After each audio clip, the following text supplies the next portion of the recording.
Hi, everybody. Welcome to the Impact at Scale podcast with Zal Dastur.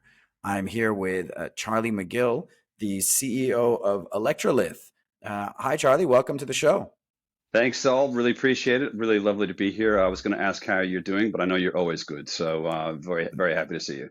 That is true. I am always good. Congratulations to you and the team on winning the Clean Tech or being part of the Clean Tech APAC 25 list, which is some of the most promising companies in the Asia Pacific region in sustainability and particularly with the energy transition. Yeah, thanks, Saul. We're really excited about the recognition, and I tell you, we've been recognized a few times in Australia, as you might expect, but to get the recognition overseas is pretty exciting for us. And so, tell us a little bit about ElectraLith. I know that you're from my old alma mater, Monash. So that I know that's a big part of the work that you do, and you're even recording there from Monash at the moment. Yeah, thanks, Saul. Yeah, I'm at the we're at the Monash Innovation Lab, which is it's essentially the incubator area of the university, and the university over the last 5, 10 years has said, well, hey, what if we had a look at our library of IP and what could we make, what could we make some money off of, but also what could we make a difference? And they scoured many things, and one of them was a membrane technology that we're developing that is based on Professor Huanting Wang, who's this world-renowned professor, and yeah, that technology is underpinning what we're doing. Okay, interesting. Tell me about what exactly a membrane technology is for those that are not so science inclined. Yeah, no, I will do. So if you step back a little bit, the lithium market is a funny thing. So we all understand where the product of lithium goes into our Teslas and so forth, and we know where it comes from. It's one of the most ubiquitous elements on the planet. What we don't like to talk about, it's a bit like the tires on your Tesla. They're actually quite ugly. So getting the lithium out of the ground is pretty tough. So really, in the last couple of years, 10 years, we've evolved into direct lithium extraction, and the emerging technology that we're developing is known as membrane technology.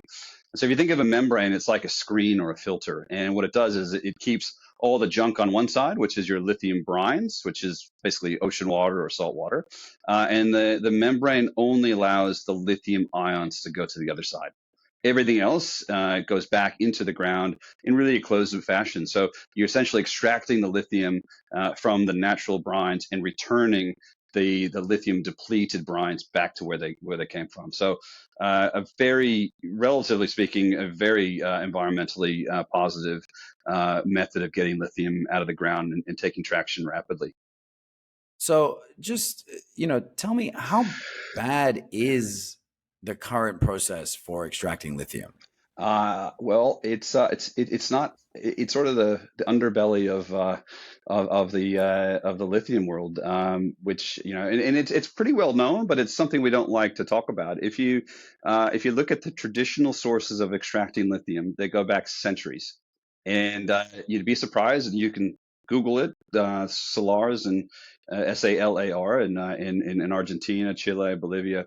Essentially, what we do is we go to the Andes, which is a very dry, ecologically sensitive part of the world, and we pump water into the subsurface and push the lithium to the surface of the Andes.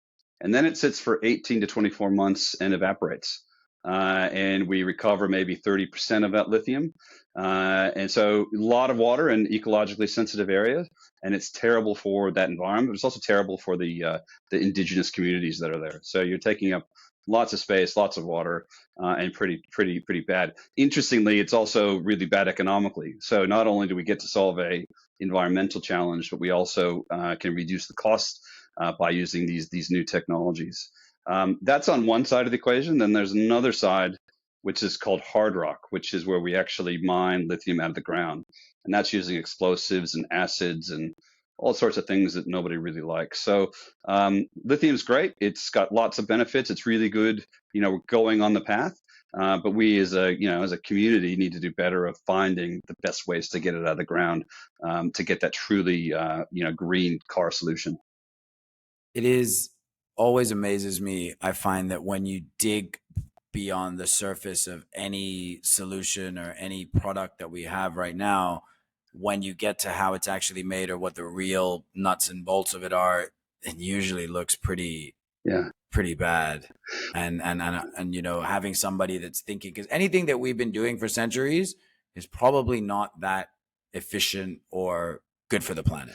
Well, you think about like years ago, we thought plastics was going to be the panacea to all of our problems. It's cheap, it's easy, we can make it out of chemicals, and it solves all these problems in medicine and so forth. And here we are, 50, 100 years later, and we can't get rid of this stuff. And so, what started off as a really good idea for a whole raft of things suddenly becomes a problem.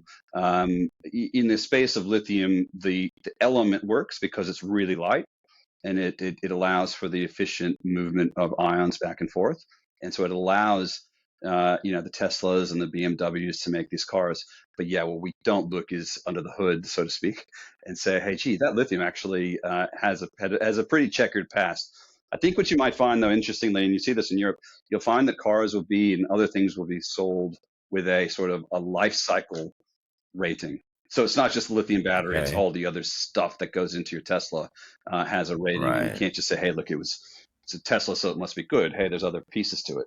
So I think we're moving. Well, I mean, it's the same what they say about cobalt, right? Like Mm. that we need this requirement in the world for cobalt, and yet, you know, most of it is in the DRC. I was listening to Joe Rogan talk to a guy who went and, you know, spent months kind of investigating this cobalt mine, and the you know, it's horrific what is going on over there for us to be able to get this mineral that is needed to be in our phones and our batteries and all of this. And it seems that most of it is held in this one place in the world, which is and it's not being managed No, well by no, the looks of it. yeah. The cobalt is the worst of them. And when you look at lithium batteries, there's many combinations of batteries. But one common one, for example, is something called an NMC, nickel, magnesium, cobalt. So that cobalt is really important. So yeah, you're right. It's a real problem. And from a defense standpoint, a national security standpoint, I'm prior military. The U.S. government is very much attuned to the fact that you've got cobalt coming from DRC, but also lithium coming from Chile, Argentina, Bolivia, Australia, China, all these countries that are, they're all not the United States, right? So you've got these supply chains that you can't always put your finger on, and coming up with technologies to solve that's really important. Our technology over time can pull cobalt out of things, for example, recycled batteries, reducing that pressure. But for us, as you said, in the DRC, some pretty horrific things. I think if you went to Chile and Bolivia and Argentina and you saw what we were doing in people's backyards, you wouldn't be too impressed either. Although obviously much better geopolitical considerations.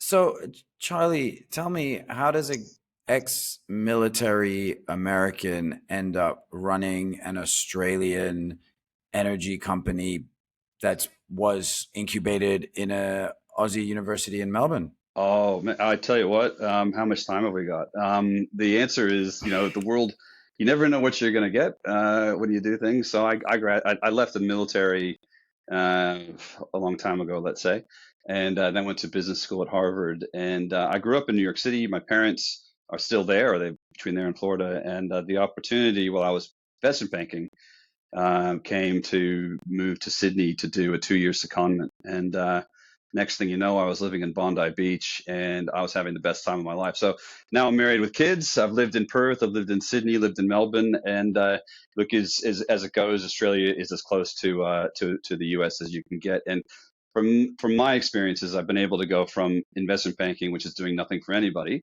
and slowly but surely go to a place where I can use those skills. I'm writing, PowerPoints all day long in Excel for Series A, using those skills, those presentation skills, how do you write a PowerPoint? You gain all these experiences over time, but now have the ability to apply it into this business. And for me, that's great. And also the fact that we do quite a bit in the US at the moment, and imagine we'll be doing quite a bit more.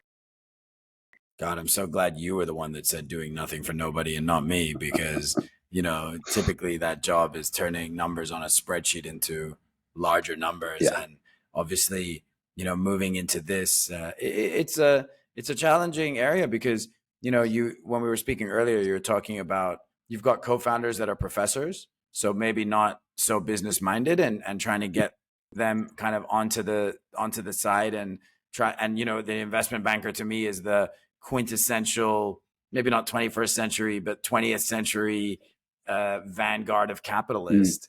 Having that combination, that it must create a bit of an interesting office dynamic. It does. We're blessed with three really good investors, and this is a challenge for your listeners. We all have different challenges, and one of the challenges, and it hasn't presented in a bad way, but it's something we manage, is that our three investors are all blue chip investors, but they're totally different in what they want to achieve. So as you said, we've got the university, which is an academic environment, and it's got its needs, and one of the desires it has is for businesses like ours to be successful, so that they can say to their students and the professors, hey, this is what we can do at Monash University, and get the name out. And Monash has been pushing pretty hard to get its name out, as I'm sure you know. We've got our sponsors, which are the venture capital group. They're the investment bankers, and their focus is changing the world, but also, making a quid, so to speak, on the side. And then you've got Rio Tinto, who's invested in the business because they love the technology and they want it to work. And they've got what I like, which is they want to reduce the costs per ton, make it more economic, but also they have, whether they want to or not, and not suggesting they don't, but they've got a pressure from ESG and other forces to also do it environmentally. So you got to balance all these things. And at the moment, when things are going great, everybody's happy. But yeah, there will be a time when I'm sure that we'll be having harder discussions.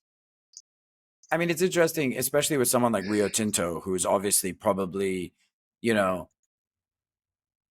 I pity them because they are probably very vilified from everybody in a, sustainability or climate view.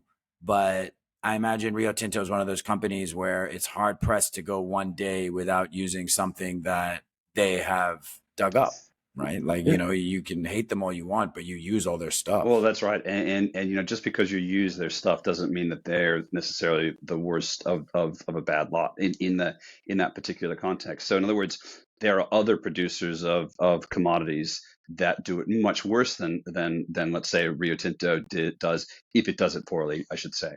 So by virtue of the scale of the business, they can apply technologies like ours.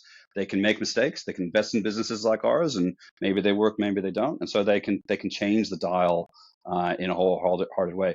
We talked to a number of potential investors in the oil and gas space in the U.S., and they're embracing this as well, the lithium game as well, because they think, hey, look, oil and gas is going away, and we've got to save our financial side, but also, hey, that's the way the world is shifting. So I think at the end of the day, businesses are run by people, and ultimately, as we move on through our lives and the world evolves, I think people are becoming far more attuned to what's going on, and some of that's because they want to be, some of it's because you're forced, but the outcome is that those businesses are going that direction. I was going to say one funny thing. I was in the Navy, as I said, for 10 odd years, and people always assume people in the military are not environmentally savvy or friendly just by virtue of what we do. And I can tell you, like being on a ship in the middle of the ocean for 2 years, you become very environmentally focused. When you see all the things that are out there, you can sit in the middle of the Pacific, the biggest ocean in the world, obviously, and just on a day, just bobbing around and nothing's happening, and a small little bird will fly by, land on the bridge of the ship, and you look at it, it'll look at you, and then it'll fly off. And you think, how on earth did that thing get to me in the middle of the ocean? And you realize it's a big world out there. And so, again, like whether you're at Rio or the Navy or whatever, there's a lot of other factors at play that just get beyond those prejudices. I mean, it's what you're saying is so interesting because absolutely, the perception of the military is that they have a goal, right? And everything is to the detriment of that goal. So if we have to bulldoze these trees so that our tanks can come through here, that is the perception that we have of the military. But you're right in terms of being able to see. Well, I would also imagine that on a ship, waste is a huge issue. Keep in mind, the average age in the military is 18. So I'm Yeah. not 18 anymore, I'll Okay. tell you. And so, and what I mean by 18-year-olds is they're way more environmentally conscious than I am, and more so than you. So you're always getting new generations of Yeah. environmentally conscious people. Secondly, the environments that they operate in are incredibly sensitive. You can't go into certain areas unless you're operating in a perfect way. And if there's an accident at sea and oil in the water, I mean, it's all sorts of problems that the Navy has to solve because it wants to solve, but also the government demands it. So the U.S. military is actually very good at that. Other militaries are all different, and of course, when real combat happens, the objectives change quite dramatically. But in peacetime, you've got to live in your environment and look after it. So, from what I understand, the current level of lithium extraction is DLE, right? Like direct lithium Yeah, extraction. And that's what you talked about, that the dirty yeah, stuff. And this is really the next stage, right? This is where you are where we are doing what we do amazingly as the human race. We're pushing the boundary. We are developing new and innovative ways to solve a previous problem. So what is it about your solution that makes it so unique, makes it so special, and is different in terms of a cost, environmental impact, all of that from the current way that we yeah. do No, everything? it's a good question, Zol, and it's a bit of a journey but I think we've gone on most of it. So DLE was invented, as I said, maybe 10 odd years ago, and the methods of DLE, there are three or four, there are four of them. Three of them are in operation today, and those three technologies require water and chemicals and a lot of energy. They're way better than the old way. So I'm not turning my nose up to it. It's really good for the environment the way that we're doing it now. Our technology is a membrane technology, as I mentioned, and what it allows for is basically 3 to 5 volts, which is renewably power available to separate the lithium from the brine. So already you're getting a much more environmentally sound and also cost efficient method for getting that lithium out of the ground. The reject stream, sort of the depleted stream, is not chemically altered. So it can go right back into the ground. Our competitors' solutions have many merits. One of the challenges they have is that part of their system is adding chemicals into the lithium, and so therefore the waste stream has to be treated and looked after. So already you're reducing costs, you're reducing the environmental impact at the same time. That's the DLE side. What's really cool about our business is our technology is not only is our DLE the best, but because we're already in an electrodialysis system, which, without boring you, allows us to very quickly refine the lithium into lithium hydroxide. So the competing DLEs will get you to a intermediate chemical called lithium chloride, so it's a concentrate. They then need to go in through a carbon intensive process to turn it into hydroxide. Our process does the DLE cleaner than theirs, and it does the refining cleaner than theirs, all in one go.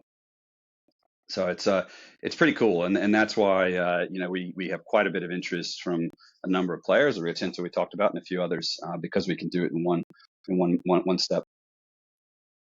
Well, I mean, cleaner and cheaper seems like a goal, because let's let's kind of, forecast a little bit here, 10, 20 years in the future. Is, how much demand is there going to be for lithium? Well, that's you've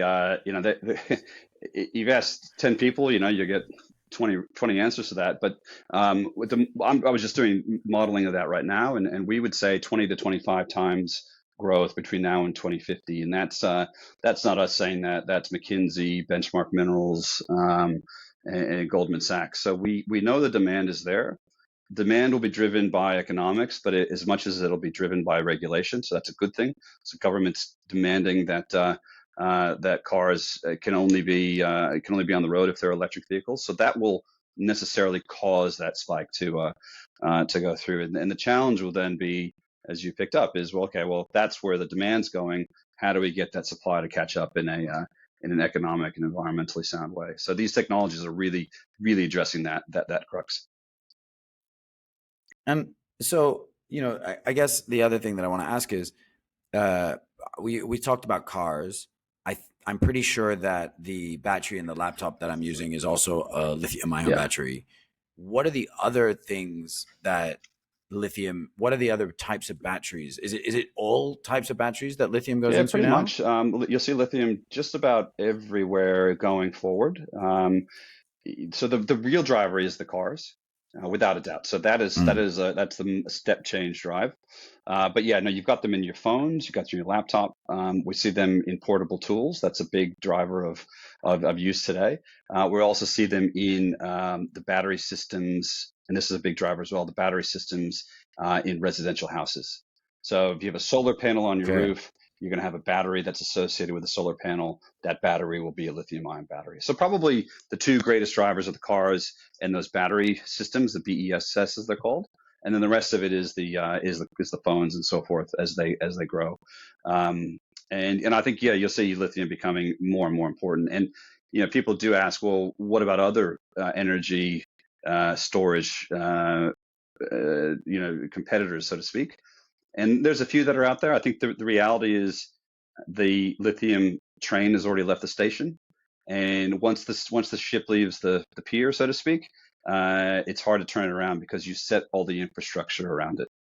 Like you've got the charging stations for the Teslas and so forth. Those are all designed for lithium. So it's maybe it's the best, maybe it's not, but it's very hard to find another technology that you can roll out. That's if you find it. And at the moment, we haven't found it. I mean, and something that's really interesting here is about the way that you have structured this. So there was an idea that was conceptualized at a university. It was developed by a professor. That was the membrane.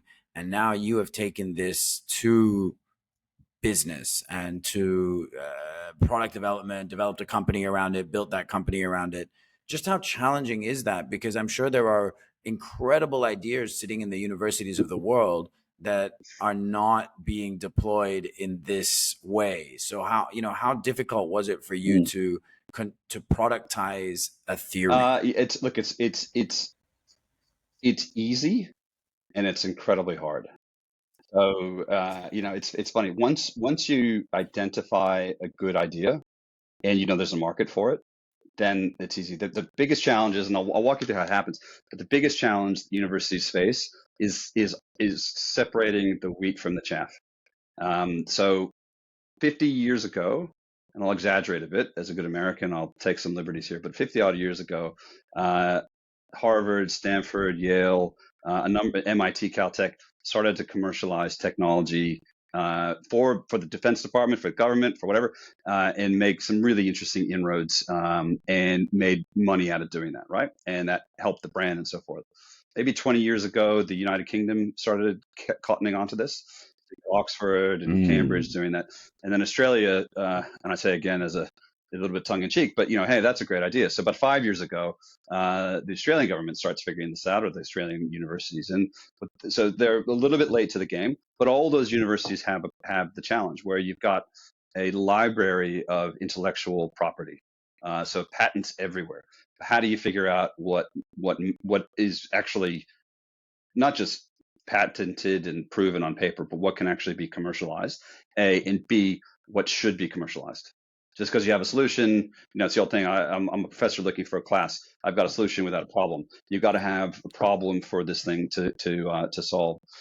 So in our case, the university has a very good commercialization office with some really talented people, and they comb through the register, if you will, of ideas. And they said, right here, maybe they find a couple a year, and they said, here's a good one. They then brought it to IP Group, which is the venture capital group, and their business is to commercialize university IP. They said, hey, this could be worthwhile, and they're out of the UK, and they have a big office in Australia, and their plan of attack makes a lot of sense. They then go to a commercial operator, and they say, hey, look, on paper and economically, we think that this works, but hey, Rio Tinto, is this, remember the old David Letterman show, is this anything? And the guy says, yeah, that's something. Okay, well, let's put some money into it and see what happens. So it's really the confluence of, you got to have the idea. We're not making hamburgers, and we're not changing this. We're doing something that there's a need for, and we think the technology can do it.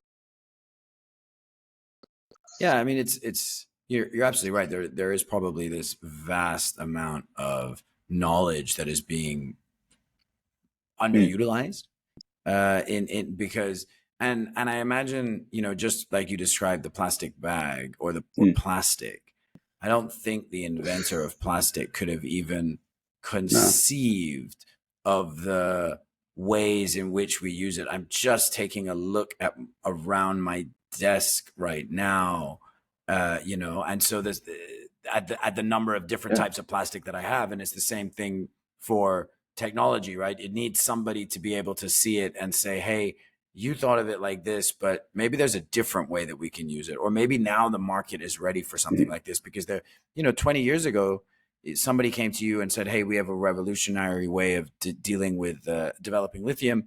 There probably wasn't such a big market for lithium. So it maybe wasn't so yeah, needed in the market. Whereas now the whole shift has changed. The regulatory environment has changed, you know?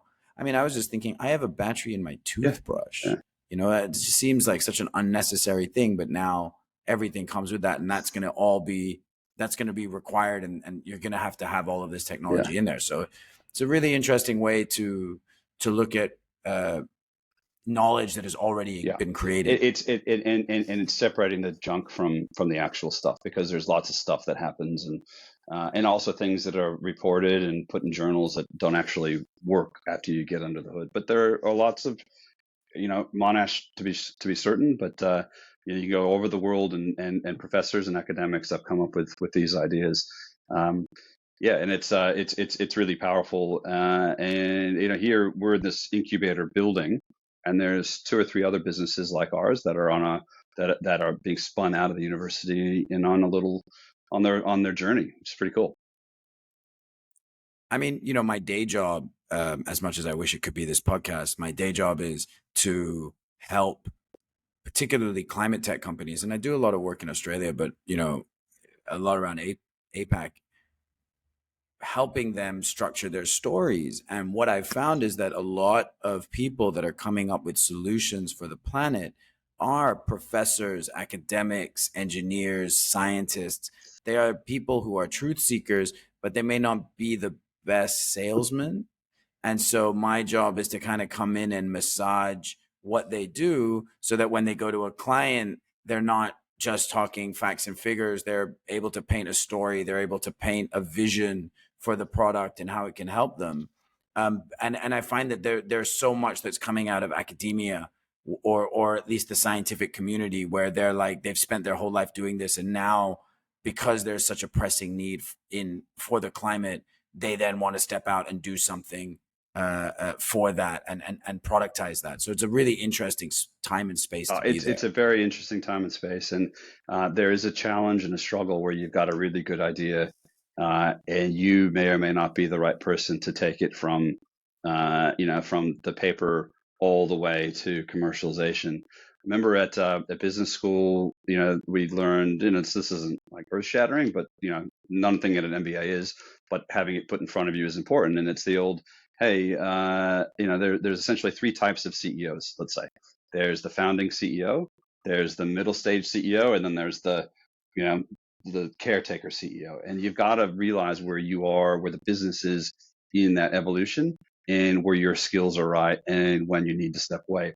And very rarely do you find a founder stepping away from a business because they realize, hey, you're better off running this than I am because I've got this dream.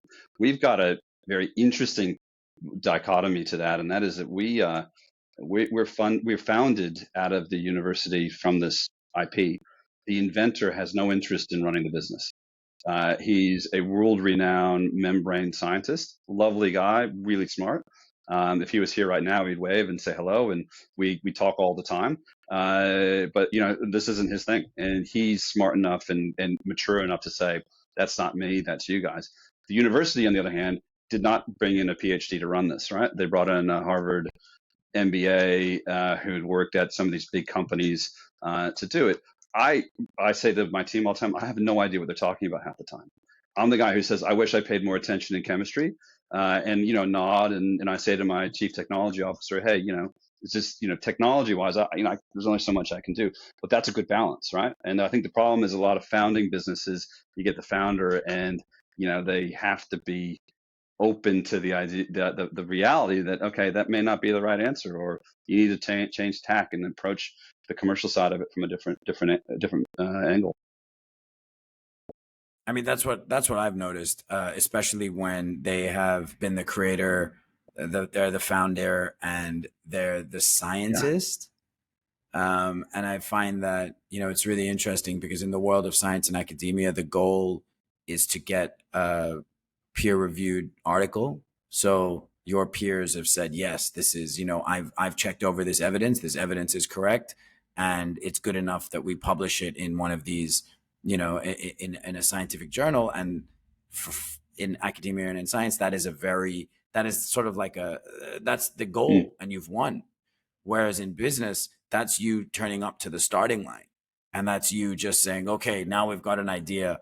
How do we take it to market? How do we make it so that investors are compelled to use this? How do we even talk to customers? Because, oftentimes a customer, even though the product might be right for their company, there's internal politics, there's processes, there's all kinds of other things that can get in the way of selling something that could even be of benefit to that company. And it's all of these things that tend to derail early stage companies in particular, because they don't have the runway or the bandwidth to be going after these kind of challenges. I think that's right. And so the first piece is we presuppose that they recognize that there's a commercial need for what they've discovered, because there's lots of academics who, like you said, the goal is to publish. Whether or not that what they publish is commercially relevant or not remains to be seen. And not everything needs to be commercially relevant, right? Like there's theories about economics and so forth, or theories about people that aren't economically driven. But if you go down this economics path for commercial application to change the world, so to speak, you do need to change that mindset. And part of changing the mindset is, and we struggle. Well, we don't struggle. This is a leadership challenge: is teaching your academics that it's okay to fail, and fail often. It's if we make membranes, as I talked about, every once in a while we push our membranes to the envelope, and then we go past it, and they dissolve or whatever they do. And some of our people get upset about that. They say, "Oh, Charlie's going to be upset or whatever," and I'm like, "Right, let's put that on a pedestal and say this is what happens when we push hard enough, and if we don't push hard enough, we won't know when we've pushed too far." And so we try to embrace those failures. But I think most people come from academia and they think, hey, the goal is to publish, and when I publish, I don't want anybody criticizing what I publish, so it has to be sacrosanct, has to be 100% correct. Isn't there that famous Thomas Edison quote about, I haven't failed 1,000 times, I just know 1,000 ways that it doesn't work? Yeah, and you've got to have that mindset, and we do that every day. But we started off, and I think people were like, no, it's got to work the first time. And no, and actually, funnily enough, we changed something, one parameter in our membrane testing, was one of our guys said, oh, let's just see what happens if we change this.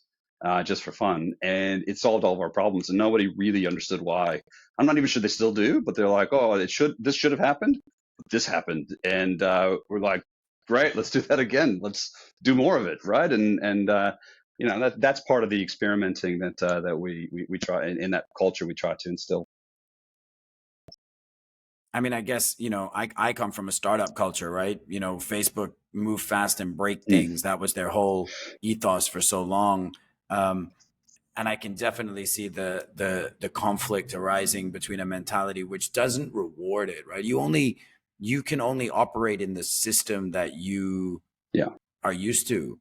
And an academic system, a critically academic system, the reward process is not there. So I don't blame them. Whereas in a startup, as you said, it's like, okay, that didn't work, try something again.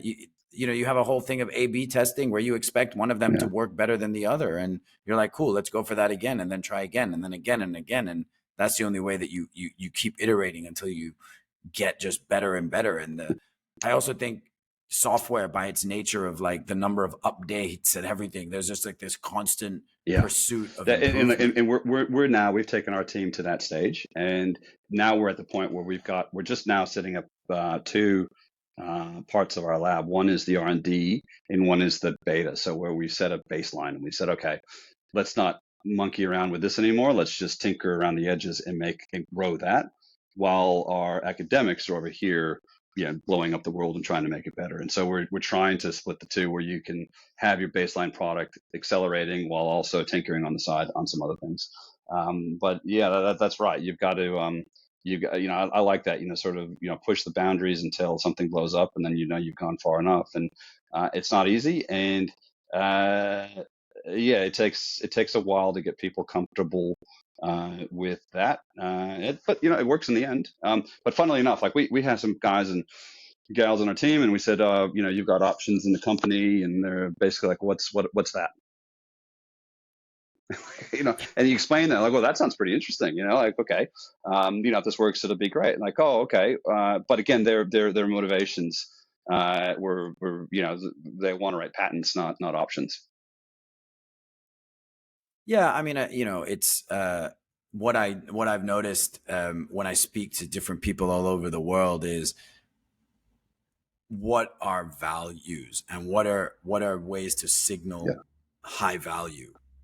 And with certain people that's around education, it's not even in certain places it's money, right? Where, okay, I the way that I signal that I am high value is by doing this. And I guess in academic circles, it's not about, you can be rich and that's all great, but how many patents have you got? How many peer-reviewed Yeah. journals have written about your articles? How many, it's almost like, and also the Correct. collection of accreditation, which is, I believe, huge in academia, right? These are all signals of what is high value in that particular world, which I just find interesting to notice it what is, people and showcase. we talked about the Navy years ago, like very different world, where you can't pay people more. There's, how do you? This is the conundrum we learned at the Naval Academy, where I went to university, which is, well, how do you get somebody to want to do something that they may not want to do? You can't pay them more. You can't give them a promotion, and you can't give them more ribbons to do it. How do you do it? And what drivers can you put into your community, your culture, to get that? In our business, we motivate a bit, through the option pool, as I mentioned, but also we work really hard at just making it a nice environment to work in. So we've got nice offices. I'd say to my guys, people are the bottleneck. It's never the equipment. You always have the equipment that you need. You'll run out of time before you run out of stuff to do, and they enjoy that. We also put a fair bit of time, probably ineffectively, but a fair bit of time into our LinkedIn and external pieces, because people take great pride in seeing the business talked about outside, whether it's in the media or it's an announcement or whatever. So all those little things start adding up into what is the true compensation, if you will, or the soft and the hard compensation of working in the startup. No, absolutely. Absolutely. Charlie, you're going to be here for the Clean Tech Forum Asia that's taking place across the I am 7th very and much 8th of looking May forward to it. this It'll be year. up in Singapore, I think, on the Monday and Thursday as well around it. And yeah, really looking forward to getting up and hopefully meeting you in person as well. Yeah, I look forward to meeting you there. And if anybody else is interested, you can check it out at cleantech.com. And all the information on the event is on that website. Charlie, it was fantastic speaking to Me too, you, and Zal. I Thanks for your look forward time. to Really seeing you in appreciate it. Singapore.